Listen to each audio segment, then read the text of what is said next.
Kipling's "The East and West shall never meet" was countered by Russell. The supremacy of the East was not only military. Science, philosophy, and the arts all shone in the Eastern world when the West was sunk in barbarism. The Occident's excellence is in marketing. Marketing is its second language, and because of its expertise, the West dominates the fields of business and industry. The Orient is skilled in philosophy and the psychic sciences. Its second language is spirituality. Our aim is the union of East and West, both experts in their methodologies, the vertical and the horizontal means of acquiring knowledge. Now we'll talk about the role of Sun in horoscopy. As the king of the solar logos, Sun is an important luminary capable of conferring great political power. A horoscope is considered powerful only if the luminaries Sol and Luna are powerful. The Sun is considered as a natural malefic in Vedic astrology. We'll talk about the solar effects in the 12 houses. The Sun in the ascendant. Sun in the ascendant makes one anger prone and lazy, will be valorous and will have less hair, will be cruel and will have a high opinion about himself, won't have patience and mercy.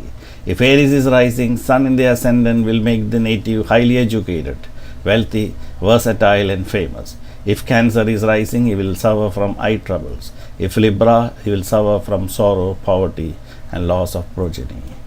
Well, Sun in the second house. The native will have less wealth, less education also, but will be liberal minded, will love his enemies, face may be afflicted, will be taxed by the government. All malefic planets in the second are adverse for wealth.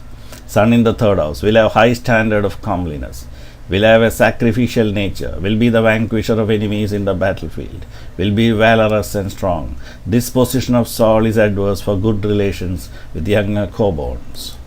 Sun in the fourth house. Heart may be afflicted, will be devoid of happiness, landed properties, relatives and conveyances, will be interested in the opposite sex, will have many houses. Sun in the fifth house. Will be highly intelligent and will be loved by government, will be devoid of sons, comforts and wealth, will love forests and try to live in such surroundings.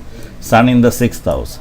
Will have prosperity and along with prosperity enemies, will be virtuous, will be famous, will have good digestive power, will be victorious and will have to face enemy trouble, that is the machinations of enemies.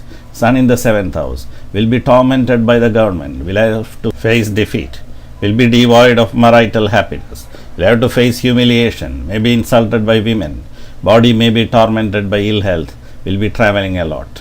Well, Sun in the eighth house. Will be devoid of relatives and wealth, will be melancholic and sorrowful, will be quarrelsome and will be fastidious.